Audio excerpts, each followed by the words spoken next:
Hello, and welcome to Pivotal Moments, a podcast sharing, exploring, and celebrating stories of change, big or small.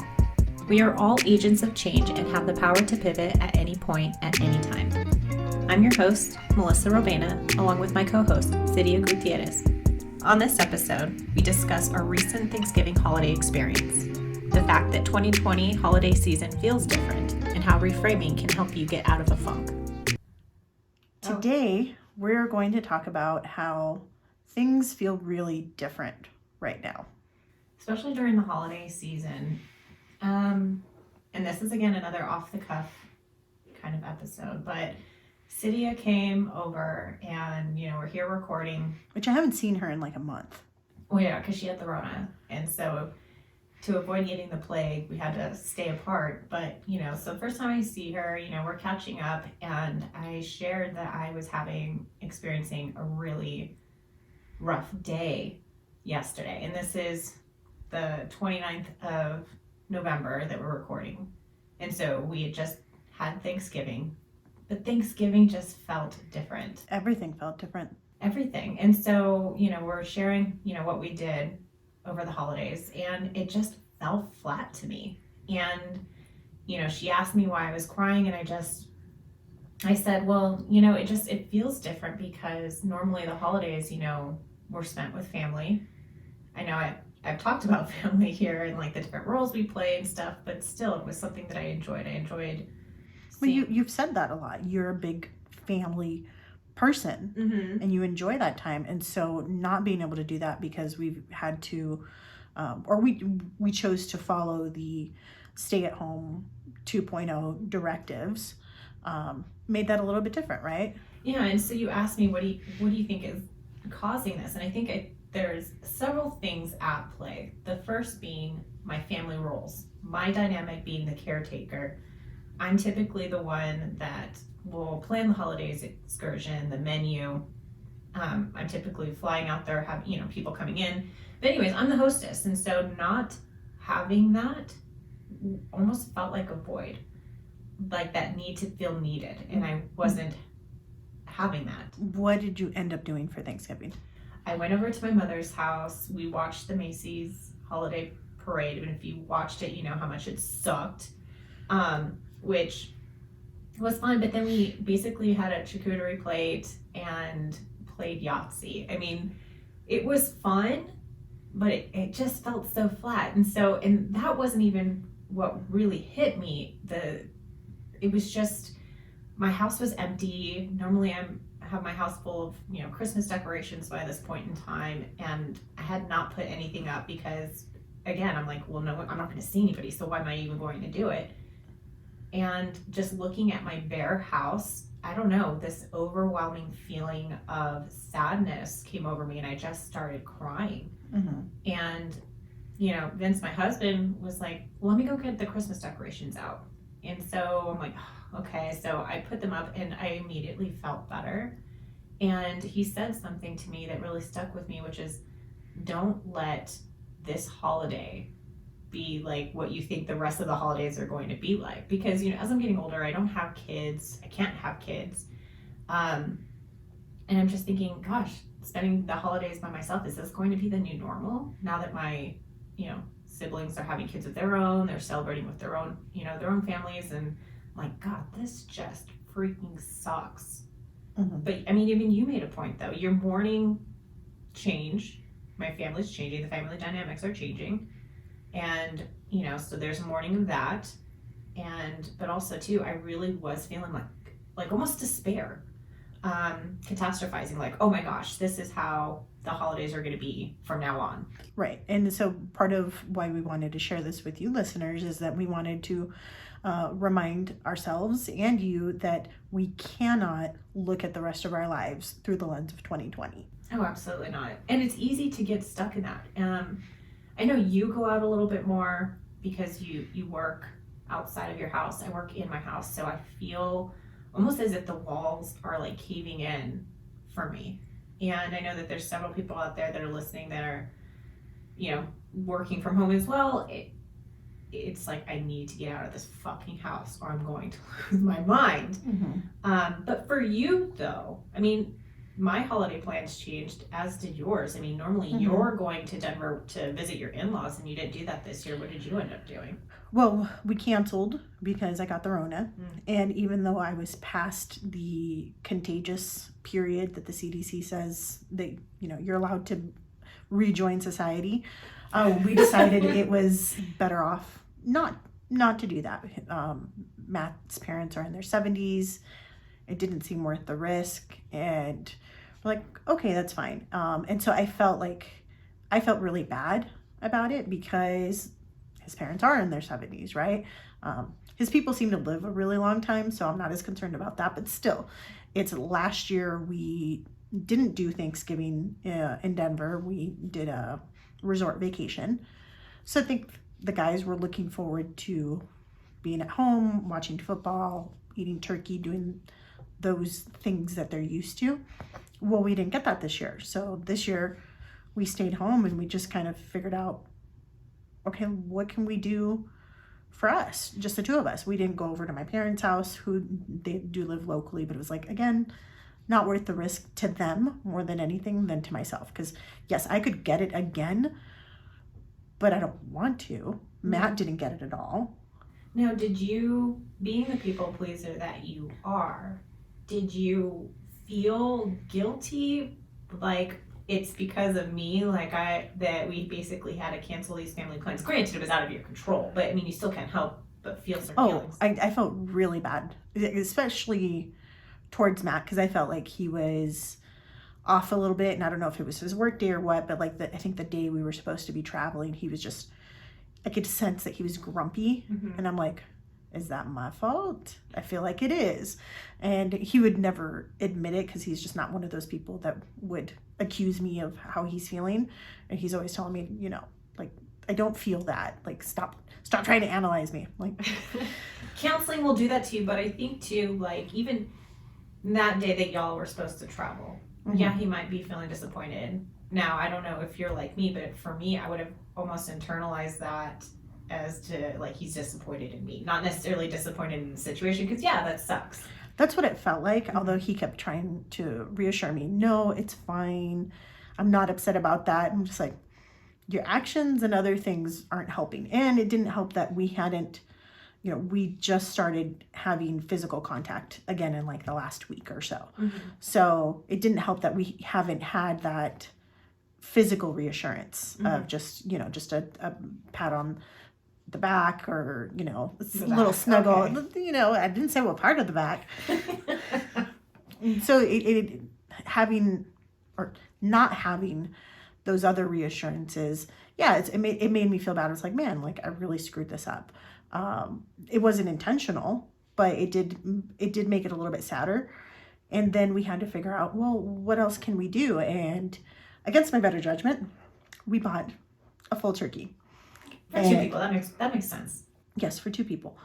I was all about just getting a turkey breast, but then when we got to Vaughn's, Matt was like, but look at the price. It's so much cheaper to get a whole turkey. I was like, bro, we don't need a whole turkey. It's just 2 of us.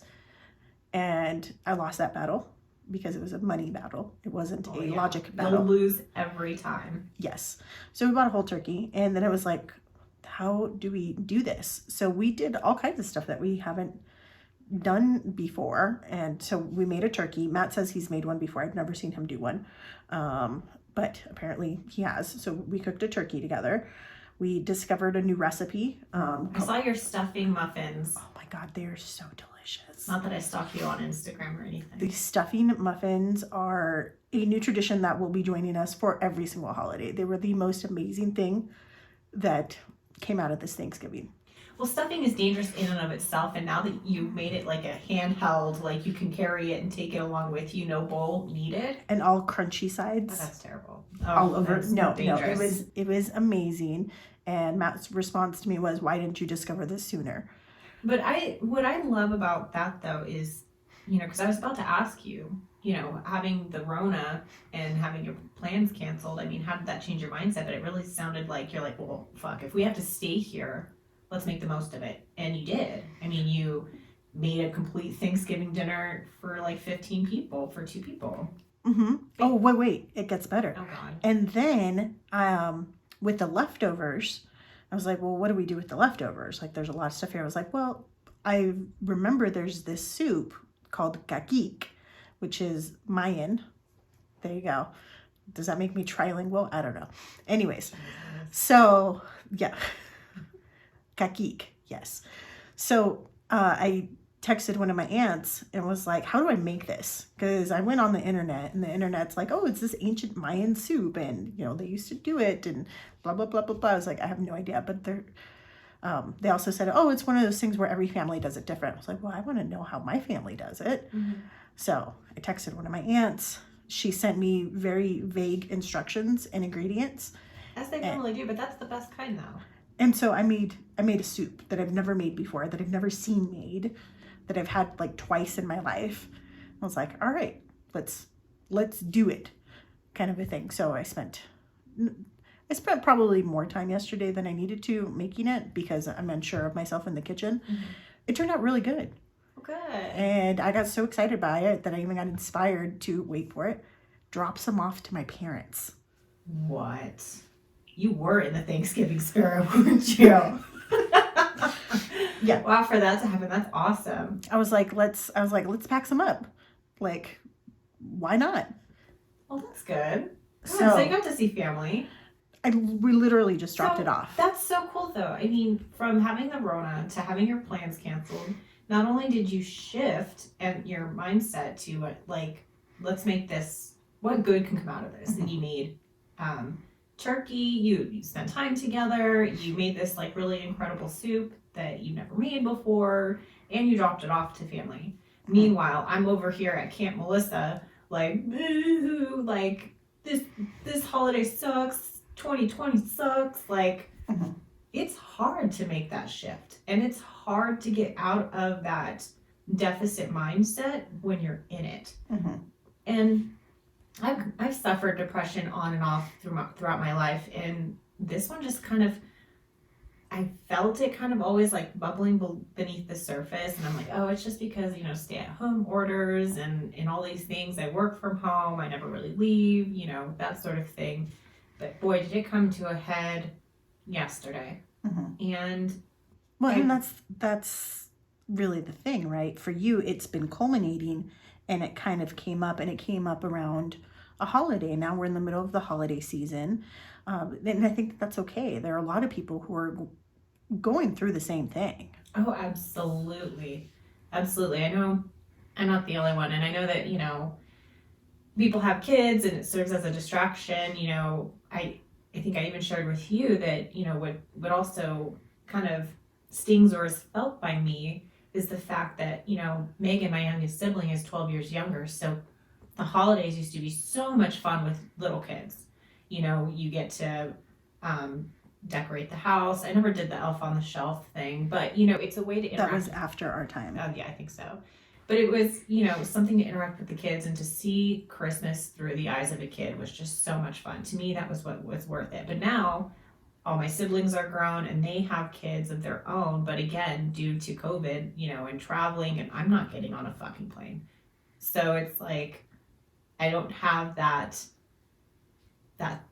thing that gave me the most life during the holiday season. I'm deprived of that. And it's like, it just sucks. Like, being an adult during the holidays just sucks.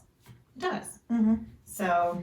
Well, and from my own experience, right? We don't have any little kids in the family. I've got one niece who's 2 years old, but my brother's estranged from my parents. So they're not coming over for Christmas or Thanksgiving or things like that. So we haven't done Thanksgiving together in a very long time. But for Christmas Eve, we've done together for a long time, and there's no kids around. It's just adults. And it's definitely a different vibe. You don't get that same fun energy by having little kids around that you can, you know, spoil with toys or just see their excitement about Santa and doing all those things. We haven't had that for a very long time. And so for us, I want to say the norm is having it be adults. And so maybe that's just a new experience that you haven't felt before. It is foreign to me. Um, because I am such a huge family person, almost every holiday is spent with family. So every year we switched off between my family coming to Vegas or me going to Fresno. We switch it off. And so now not having any of that is definitely different. But it was so easy for me to get lost in this like catastrophe of this is how the holidays are always going to be. I'm going to be alone. Like it sucked. What did that feel like? I felt alone. I felt isolated and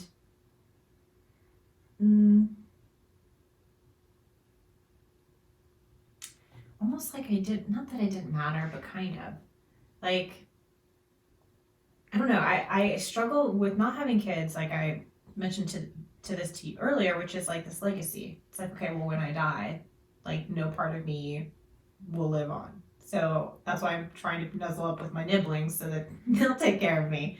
But I mean, it's sad. It's just really sad when you think about like the holidays and how much I enjoy being around family, and now I don't have that family. Mm-hmm. And I won't have that family of my own. Well, and I mean, and you're saying you won't have that family. And when you're saying that family, you're talking about kids. Yeah. But you know, Vince also made a good point though. Like, and you know this, but listeners, like every year, I'm constantly having parties thrown at my house. Whether it's 4th of July, first day of baseball, first day of summer, Thanksgiving, St. Patty's Day, New Year's. I mean, even Siria will be like, hey, so what are we doing for Christmas, you guys? Wink, wink, Melissa, wink, wink. Because I always hosted. And I've also not only been deprived of family, but I've been deprived of being able to host.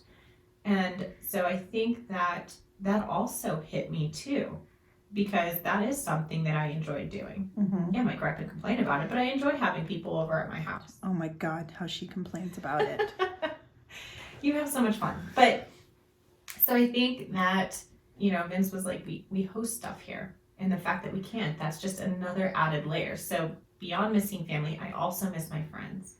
And I also miss doing what I enjoy, which is hosting. And so I think it was just a culmination of all of that really just like came to a head. Well, I mean, would you really call it hosting? Because it sounds like it's more gathering. Having a space for your friends to feel comfortable, let loose, hang out at the pool. Oh, absolutely. You're right. It's definitely more gathering because I really don't host. And my friends all know each other. I've hosted enough that, you know, my friends have become friends with my friends. So it really is just a big gathering, and it's just meant to have fun, to kind of just like let our worries and our troubles kind of melt away, get lost in conversation, catch up with old friends, you know, stuff like that. Play Pictionary and other games that somebody might bring over. Love that. I love the games. Okay. I do. No, but you made fun of my Pictionary streak. Loser. So, but I think, you know, it was just a culmination of all those things. I missed that. And I definitely lost myself. But once I put it into perspective that, you know, 2020 is not how life is always going to be. This is just but a brief moment in time. May not feel brief, but it is just a brief moment in time. 2020 will pass. We will have a vaccine for COVID. Life will return to somewhat normal. Mm-hmm. I'm sure that, you know, we can never go back to what it was pre-COVID. But it's not going to be this way forever. And I need to remember that. Well, do you feel like you're in the same space that you were in yesterday, or No. do you feel different today? I feel different because when put in that situation, when Vince told me, don't get stuck in this, like 2020 is not going to be this way. And as soon as he said that, I'm like, he's absolutely right. He's absolutely right. But it also helped too, kind of goes back to the tips for surviving the family holidays. Some of those tips actually apply here, which was, well, what is it about the holidays that I enjoy? So I thought about that yesterday, and I said, I want to decorate. Vince, will you pull the Christmas decorations from the garage? And he did. and I got lost. I spent several hours, decorating the house for Christmas. I did it by myself, which was fine. That did not bother me at all. It was so nice. I felt so good when I was decorating, and then when you finally get to see the lights all set up, I sat back on the couch and I just admired the tree. We're going to post a picture later for our listeners. Oh, yeah, for sure. I didn't do that for nothing. No, but I felt really good. And so I think it's just remembering to celebrate the things that I do enjoy about the holidays. I do enjoy decorating, and you enjoy baking, and so I think it's just, doing more of that stuff, even if I can't be around family and friends like I would normally be. Well, you also had sharing. If you hadn't shared that with Vince, you would probably still be kind of mopey today. I would be mopey. My house wouldn't be decorated for the holidays. It's definitely something that lingers, and those that have suffered with depression know that it's just like this fog or this like dark cloud that just hangs over your head. And even though there's so many bright and good things happening around you, you can't see outside your fog. So for him to have said that, it definitely lifted the fog. I don't feel sad anymore. He's absolutely right. This is not how life is going to be. And there are things that I can do, and you've said this too, there are things that I can do to alleviate this. Decorate the house, go for a walk, go on vacation, FaceTime with the nibblings, whatever it is. There's so many things that I can do to make the best of the situation, like you did with Thanksgiving, and not, sit there and sulk, because it's easy to do that. It is easy to do that, but I think it's also hard to get out of that mentality. I'm more of a lemonade kind of person. I'm always making lemonade all the time. That's the way I think I've been trained from a young age, to just constantly be, okay, how can I make the most out of this? So that's just something that comes more naturally to me, but I know it's not something that comes naturally to everybody else. Well, it's interesting is as you're talking about that, I was also the problem solver, but I was solving other people's problems, not necessarily my own. And I was helping others process their emotions and not necessarily learning how to process my own. So this is relatively new territory for me, especially with like counseling that I'm continuing to do, processing my own emotions, learning to solve my own problems, to see the good, because there is a lot of good going on. I'm very blessed. 2020, despite everything that's going on, has been a really good year for me, professionally, personally, and so I can't discard 2020, because I think even Vince was like, if 2020 is a bad year for you, I'd hate to see what you're like in a thriving year, because he's like, you just kicked ass this year, and it's true. So I just need to you just need to remember those good things, but it's very easy, I think, to get into this rabbit hole. And I think that that's also part of what I learned growing up, because what could have been a very small problem in my family turned out to be like these big dramatics. And so I think that that's just kind of how I've always operated in. Nothing was ever small. It's always bigger or grander. This little bit of discomfort that I'm feeling because of the holidays, it's worse than that. The world's ending. My family hates me. No one's going to talk to me. But that's really not it. Right. But that's how it's playing out in my head. So having friends like you and Vince kind of help pull me up and kind of like reshift my focus and look at reality, looking at the good things really, really helped pull me out of that. Well, I think what you're speaking to, though, is awareness, having that self-awareness of, hey, this is what I do. I will catastrophize. I'll make things much bigger. And then when you can catch yourself in there and have that reminder of, hey, 2020 is not how the rest of your life is going to be.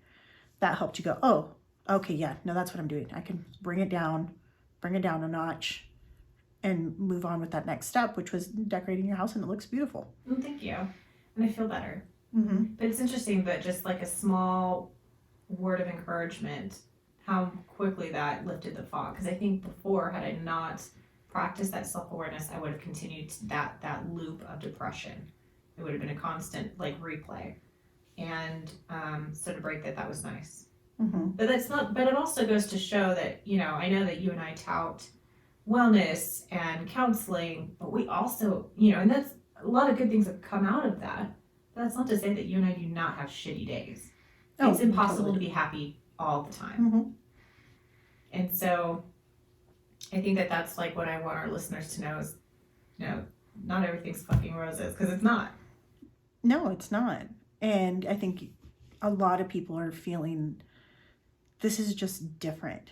It feels different. And this is, for whatever reason, we're entering a community driven season. This is the time where people connect. This is the time where people go to homeless shelters and give out food.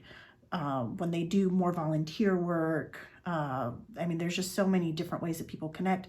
You have your company Christmas party, you have your friends' Christmas parties, you have all of these different opportunities for connection.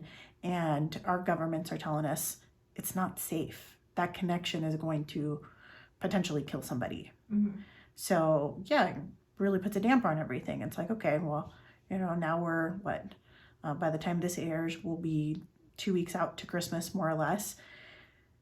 What are we gonna do? Are we going to do Christmas the way we've done it before? I don't know. I mean, we even went Black Friday shopping because I have a shopping problem, and to put it mildly, yes. Yeah, and there were no people out. It was really weird. Mm-hmm. Usually there's not like huge crowds, but it was very contained, which I was happy for because then there was good deals and it also meant people were being safe. But what I asked Matt on the drive was, were there less people because people are afraid of COVID or because they don't have money? And we talked about it for a bit and we kind of came to the conclusion of it's probably because people don't have the finances. And we're fortunate that we've both been working this entire time. So things are just going to be different. And and the funny thing is I love shopping, but I also really enjoy making homemade gifts for Christmas. So I spent some time doing that.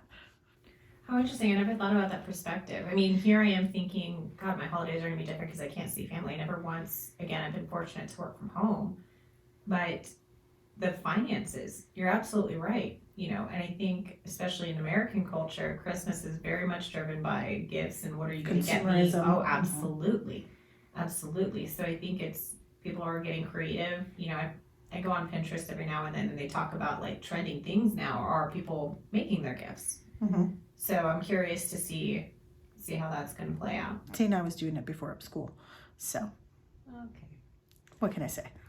I'm just that talented. No, but it is something that I've enjoyed doing. And when things got busier in my professional world, I didn't have that time to carve out to make those things. Right? I didn't have the opportunity to plan those things out. But even today we got a text message, and sure enough, one of the gifts that I made for one of our friends is proudly displayed in her house. It's displayed in your house too. And it's this really cool frame that I made that says squat on it, and there are little collage pictures in there. But it was something that took a lot of time to do, but I enjoy doing that. And so when I didn't have the time to do that, it was like, I felt like I was phoning it in, even though, yeah, I could totally afford nice gifts. I like being able to make things and showing, hey, I took time and energy to make this for my peoples. It almost sounds like that, like the Rona. I mean, you and I talked about how it's kind of 2020 has caused us to pause. But I'm curious if this isn't going to get people back to the original spirit of Christmas, which was like the gift of giving, but like giving, things that were sentimental or handmade, Mm-hmm. as opposed to, hey, like I got you an Amazon gift card, like enjoy. Mm-hmm. So I'm curious of what good could come out of this crappy holiday season. Well, and we don't know that it's going to be entirely crappy, right? We can have lower expectations for it than we did before. I think that that's appropriate and makes sense. But who knows? Maybe later on when you do get to reconnect with your nibblings, it'll be a better experience because of the time and distance. It's very good. Very true. Who knows? I'm keeping my expectations low on everything and not getting disappointed that there's certain things we can't do the same way. Now, if we're talking about wellness, is it really good about lowering our expectations, or how about practicing trying to reframe the situation. That's probably, I mean, that's something I'm going to try to do. Not necessarily lower my expectations, but reframing what is the best that can come from this. Because, I mean, just yesterday, everything sucked. But, you know, there's a lot to be thankful for. And, you know, I could reconnect. I can start to make, you want a handmade Christmas gift, boo? I'm going to give you one, you know? And I just think that, well, it's still got to be something that brings you joy, right? Oh, absolutely. And so I do think that the reframe, and maybe that's just the way I think about it, is, okay, things are going to be different right now, but different doesn't equate bad. Correct. And you might find that you start a new holiday tradition this year that you're like, I really enjoy that. I think I'm going to Stuffing muffins. Oh my God, stuffing muffins. I didn't even put that together, but yeah. I mean, but you might come across a new tradition that you might want to carry forward despite, you know, COVID restrictions being lifted. So looking at it as opportunities for, you know, new adventures. That's it for this episode. How has the holiday season been different for you? Let us know at our private Facebook group, Pivotal Moments HQ. We want to thank our producer and music director, Ron Johnson. This has been an Astronomicus DMR production. Thank you for listening, and remember, it's never too late and you're right on time.